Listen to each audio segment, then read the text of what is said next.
ठीक है। तो डेफिनेट इंटीग्रेशन में अगर आपको फर्स्ट 2 एक्सरसाइज क्लियर है इन डेफिनेट की, तो डेफिनेट में कोई प्रॉब्लम नहीं आने वाली। ठीक है, कंसेप्ट बता दूं डेफिनेट इंटीग्रेशन का। देखो कंसेप्ट क्या है, इंटीग्रेशन a to b ये लिमिट होती है। ठीक है, लिमिट क्या होती है, ये लोअर होती है और ये अपर लिमिट होती है। क्लियर है। हमें करना है एफ एक्स का, एफ डैश एक्स का क्या करना है, इंटीग्रेशन करना है। तो we know that integration of F dash X is equal to क्या होता है, F of X. Clear, limit हो जाएगी ए टू बी। कोई डाउट है किसी को यहाँ तक?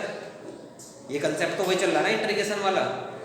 अब क्या करना है, आपको जो फाइनल इंटीग्रेशन हो जाए उसमें सी नहीं लगाना, आपको बस सी नहीं अप्लाई किया ना मैंने। करना क्या है, आपको ये लिमिट एडजस्ट कर देनी है यहाँ पर, यानी कि पहले अपर लिमिट रखेंगे एफ बी माइनस के एफ ए, इन दोनों को सिंप्लीफाई करके जो आंसर आएगा आपका फाइनल वो डेफिनेट इंटीग्रेशन का आंसर होगा, और ये डेफिनेट ही आएगा। π/2 आंसर है तो π/2 ही आएगा ऑलवेज। ऐसा नहीं है कि आप 3π/2 लिख दें उसे, कि हम ये कह सकते हैं कि जी वो दूसरे मेथड से करते हैं, दूसरे मेथड से दूसरा आएगा, नहीं, सेम ही आएगा। एक एग्जांपल मैं बताता हूँ आपको। फॉर एग्जांपल अगर आप देखें इंटीग्रेशन 0 to 1, ठीक है, x² dx, ये मैंने बहुत छोटा सा क्वेश्चन लिया है। x² को सभी इंटीग्रेशन जानते हैं ना। चलिए, हाँ पाल साहब, x² का इंटीग्रेशन क्या होगा, 2x। वेरी गुड, बैठ जाओ। प्रदुमन, सर इसका होगा मतलब x की पावर 3 हो जाएगी और अपॉन 3 आ जाएगा। Very good, sit down. x की पावर 3 अपॉन 3। हम डिफरेंशिएशन को पता नहीं कहाँ छोड़ आए, पाकिस्तान में या अभी हिंदुस्तान में बैठा हुआ है। इंटीग्रेशन चल रहा है, डिफरेंशिएशन नहीं चल रहा है। x³ अपॉन 3 लिमिट हो जाएगी 0 to 1। कोई डाउट? चाहो तो और सिंप्लीफाई करने के लिए आप कांस्टेंट को बाहर निकाल सकते हैं, 1/3 आप बाहर ले लें, क्योंकि 1/3 का कुछ नहीं होने वाला। x³ बचेगा यहाँ पर और ब्रैकेट में 0 to 1, तो ये आएगा फाइनल आंसर 1/3 ब्रैकेट। यहाँ x की वैल्यू रखो 1 का क्यूब माइनस 0 का cube, upper limit minus lower limit x की वैल्यू पुट कर देंगे, ये फाइनल आंसर होगा 1/3। 1 माइनस 0 दैट इंप्लाइज कितना आ गया फाइनल आंसर 1/3। ठीक है, ये मैंने कराया क्यों है, मैंने कराया इसलिए है कि अभी डेफिनेट में इनडेफिनेट में काफ़ी एक्सरसाइज रह रही है, पार्शियल फ्रैक्शन रह रहा है, उससे आगे भी फॉर्मूले रह रहे हैं। पता लगा हम उनमें उलझे रह गए और ये छूट गया और ये एग्जाम में आएगा, तो आप क्या कहोगे, 10 बात मुझे सुनाओगे मन मन में कि बताओ कैसे सर है ना, ये तो सर पढ़ाना है, पहली बार तो पढ़ाना है हमें, और क्वेश्चन ऐसे दे रहे जो कराए भी नहीं। तो मैंने करा दिया है, करना कुछ नहीं है, आपको सिर्फ इंटीग्रेशन करना और लिमिट पुट करनी है, यही डेफिनेट इंटीग्रेशन है। अब इसका कंसेप्ट आगे जो है, जो आगे आपको इंट्रोड्यूस होना है इससे डेफिनेट से, ठीक है, वो थोड़ा टिपिकल है, क्योंकि वहाँ से आपका 5 मार्क्स का क्वेश्चन आएगा, वो रह जाएगा, कोई दिक्कत नहीं है, लेकिन वो दोबारा हो जाएगा। समझ रहे हैं ना, छूटेगा कुछ नहीं। फिलहाल जो हाफ ईयरली सिलेबस में MCQ बेस्ड टाइप आने वाले हैं उस टाइप के मैं क्वेश्चन करा रहा हूँ। इनडेफिनेट में भी कोई बड़े वाले क्वेश्चन नहीं आने के हैं, जैसे मैंने अभी आपको बताया था एक क्वेश्चन है 1/cos x - a into cos x - b, उसका इंटीग्रेशन काफ़ी लेंथी होता है, तो इतने बड़े नहीं आने वाले। MCQ का मतलब होता है कि अगर 1 नंबर का क्वेश्चन है तो बच्चे को ज़्यादा से ज़्यादा 30 सेकेंड का क्वेश्चन दिया जाएगा कि वो 30 सेकेंड में अटैम्प्ट उसको कर ले, और वो छोटा सा ही होगा, ज़्यादा बड़ा नहीं होगा। समझ रहे हैं? इतना तो हो सकता है कि हाँ, जहाँ इंटीग्रेशन बाय सब्स्टिट्यूशन है उसका मैंने इंटीग्रेशन दे दिया, इजिकल टू क्वेश्चन मार्क लगा, आप बताइए इसका इंटीग्रेशन क्या होगा, वो सोल्व करके आप अपने आप बताएंगे। उसका भी सॉल्यूशन ऐसा नहीं होगा कि आपने पेज भर दिया, बस पॉइंट वाला 2 या 3 लाइन में सॉल्यूशन हो जाएगा। समझ रहे हैं? तो लॉन्ग क्वेश्चन पे टारगेट रखना, लेकिन for board examination, board examination के लिए कर रहे हैं हम, ठीक है। तो ये क्या है, आपका डेफिनेट इंटीग्रेशन है। क्लियर है?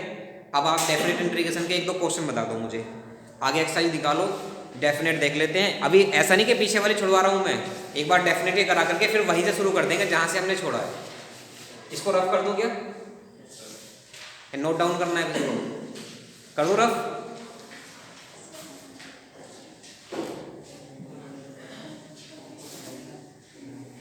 हाँ खुशी क्या बोल रहे हो बेटा, बताओ बताओ।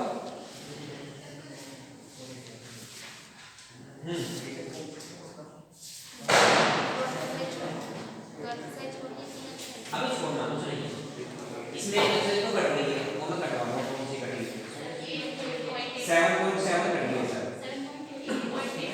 7.7 भी और 7.8 भी है, और मैं देख के बता दूंगा आपको। और ये है 7.9 जिसकी हम डिस्कस कर रहे हैं, 7.9 एक्सरसाइज। जी मैं थोड़ा सा लेंथी क्वेश्चन करा देता हूँ आपको, जैसे कि इसमें थर्ड क्वेश्चन है, question number 3, integration limit 1 to 2 4x³ minus के 5x² प्लस के 6x और प्लस 9 और dx। क्लियर है? ठीक ठाक सा क्वेश्चन है, इसमें तो कैलकुलेशन काफी हो जाएगी। चलिए इंटीग्रेशन कर लेते हैं, होल ब्रैकेट लगा देते हैं, सगुन 4x³ का इंटीग्रेशन क्या आएगा? 4 गुड, माइनस ये आएगा 5x³ upon 3 plus 6x² upon 2 और प्लस के 9x। Limit as it is 1 to 2 रहेगी, 2 3 जा 6 और 4 से 4 कैंसिल। अब क्या करें, पहले लिमिट पुट करते हैं 2 2 पूरे में, यानी कि पहले एक ब्रैकेट लगाते हैं, x की वैल्यू 2 पुट करते हैं, 2 की पावर 4 माइनस 5 2 की पावर 3 अपॉन 3 प्लस ये आ जाएगा 3 मल्टीप्लाई 2 की पावर 2 और प्लस के 9 मल्टीप्लाई 2 ब्रैकेट क्लोज। अब माइनस आएगा फॉर्मूले वाला, अब सेकंड लिमिट पुट होगी लोअर वाली। अब x की जगह क्या पुट करना है, 1 की पावर 4 माइनस 5 अपॉन 3 इंटू 1 का क्यूब और प्लस के 3 1 का स्क्वायर और प्लस के 9 इंटू 1 ब्रैकेट क्लोज। कोई डाउट इसमें? ठीक है ना, ये सबसे अच्छा तरीका है, कोई मिस्टेक नहीं होने वाली इसमें। अब इस ब्रैकेट को अलग सोल्व कर लो, उसको अलग सोल्व कर लो और फिर देन उसको क्या कर दो, माइनस कर दो। तो देखें जरा, 8 माइनस 8 5 जा, अच्छा 4 है, 16 माइनस 8 5 जा 40 अपॉन 3 और प्लस के 4 3 जा 12 प्लस 9 2 जा 18 ब्रैकेट क्लोज। अभी क्लोज ही रखते हैं, माइनस। ठीक है ना, ये 1 का क्यूब 1 की पावर 4 1 माइनस के 5 अपॉन 3 और प्लस के 3 और प्लस के 9। क्लियर है? और छोटा कर लेते हैं, 12 20 30 46 माइनस के 40 अपॉन 3 ब्रैकेट क्लोज और माइनस 9 और 3 12 और 1 13 माइनस के 5 अपॉन 3। कोई डाउट? कर लो एलसीएम। 138 माइनस के 40 अपॉन 3 और माइनस के 39 माइनस के 5 अपॉन 3। एलसीएम फिर 3 आ जाएगा, कितना बचा है माइनस करके? 98 माइनस ये कितना बचा? 34। इसको सब्ट्रैक्ट कर दीजिए, 4 और 6 अपॉन 3, फाइनली आंसर 64 अपॉन 3। ठीक है, देख लो एक बार आंसर, कहीं से तो मिस्टेक नहीं होगी कहीं। सही है? चलिए, तो कोई डाउट है इसमें? बताइए, कोई डाउट हो तो बताओ मुझे। अब इसमें अंतर किसमें आएगा, डिफरेंस किसमें आएगा? बाकी जितने डायरेक्ट इंटीग्रेशन होने वाले सबका डेफिनेट इंटीग्रेशन ऐसे ही होगा। डिफरेंस किसमें आएगा? सब्स्टिट्यूशन में। सब्स्टिट्यूशन में क्या करते हो आप, यहाँ पर x को t में चेंज करते हो और लिमिट किस पर है, ये x पर है, तो आपको लिमिट भी इंटरचेंज करनी पड़ेगी वहां पर, बस इतना डिफरेंस और कुछ नहीं। ठीक है, इसको नोट डाउन करें और उसके बाद में मैं सब्स्टिट्यूशन वाला क्वेश्चन और कराता हूँ आपको। इंटीग्रेशन बाय सब्स्टिट्यूशन में क्वेश्चन नंबर 2 देखें 7.2 का। ये गिवन है आपको, इंटीग्रेशन लिमिट है 0 to π/2 रूट में sin फाई इंटू cos की power 5 phi into D phi clear है? चलिए अब देखो जरा, यहाँ अगर सब्स्टिट्यूट करें हम cos फाइव को t, तो t की पावर 5 बन जाएगा, लेकिन इसका डेरिवेटिव sin 5 मल्टीप्लाई में नहीं दे रखा, वो रूट sin 5 दे रखा है। ये प्रॉब्लम है यहाँ पर, है या नहीं? क्या करें हम इसको, इंटीग्रेशन 0 से π/2 रूट sin 5 को तो ऐसे रखें आप, 5 को मैं थीटा लिख दूँ, कोई दिक्कत तो नहीं, एंगल ही तो है। और इसको हम कर देते हैं cos की power 4 theta into cos theta, कोई प्रॉब्लम तो नहीं।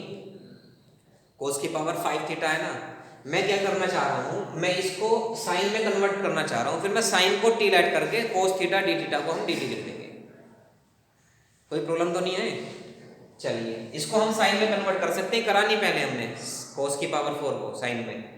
देखिए जरा, इंटीग्रेशन 0 से π/2 as it is root sine theta as it is, और इसको लिख सकते हैं हम cos स्क्वायर थीटा का होल स्क्वायर, और cos स्क्वायर को लिख दो 1 माइनस के साइन स्क्वायर थीटा का whole square into cos theta D theta. अब तो कोई दिक्कत नहीं। अब मैं क्या करता हूँ, लेट, ये बात ध्यान देख लें हम जरा ध्यान से, मैंने साइन थीटा को क्या पुट किया, टी लेट किया, डिफरेंशिएशन क्या हुआ इसका, साइन थीटा का cos theta D theta is equal to dt। चलिए जी, ये पूरा जो है हमारा ये dt बन जाएगा, और ये 1 माइनस टी स्क्वायर और रूट टी, यानी कि आगे सिंप्लीफाइड टी में आ गई। लेकिन प्रॉब्लम क्या है, ये जो लिमिट एक्सटेंड कर रही थी ये थीटा के लिए एक्सटेंड कर रही थी, टी के लिए नहीं। अब आपको लिमिट चेंज करनी है।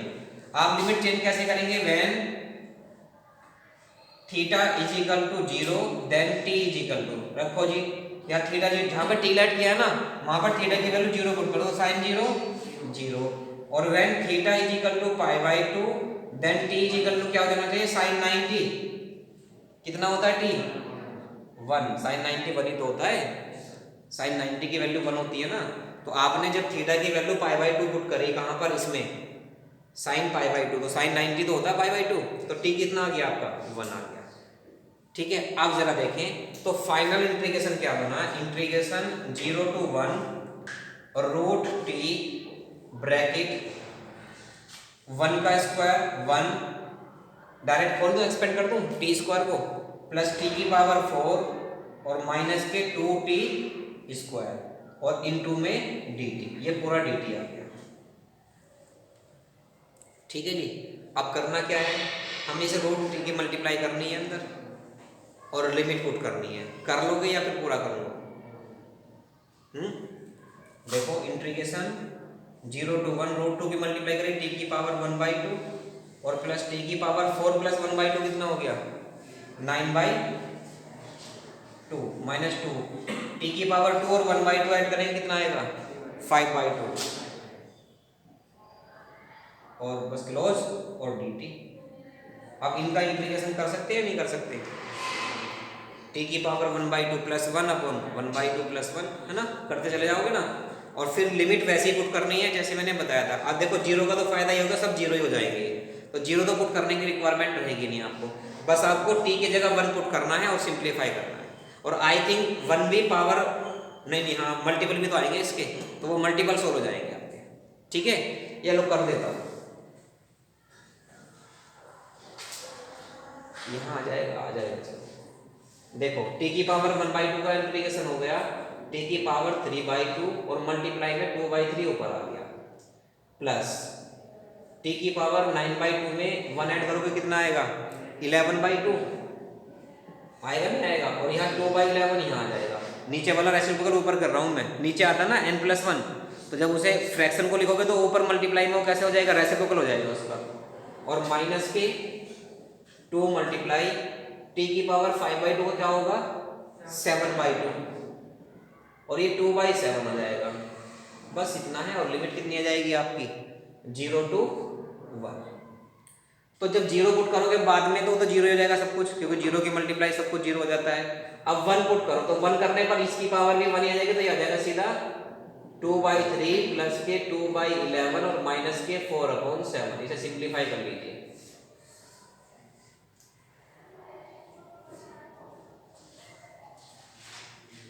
231 आएगा ना, तो 3 से डिवाइड करो तो 77 टू जा 54 प्लस ये आएगा 21 टू जा 42 और प्लस ये आएगा 33 4 जा 8 12 और कितना बचा 328 और 231 क्या आ रहा है ये चेक कर लीजिए आप। अच्छा माइनस है ये, हाँ हाँ माइनस है तो इसे सोल्व कर लो तुम सही तरह से। हाँ 64/231 सही आ रहा है, आ जाएगा ना, देख लो जरा 691 और 132 4 6 सही आ रहा है, ठीक है कर लीजिए नोट। तो सफिशिएंट आज के लिए। इंटीग्रेशन बाय सब्स्टिट्यूशन में ज़्यादा क्वेश्चंस नहीं है, देखो कुछ ही क्वेश्चन दिए हैं, ज़्यादा नहीं है, फर्स्ट वाली एक्सरसाइज में ज़्यादा है ताकि आप बेसिक कंसेप्ट क्लियर कर पाएँ।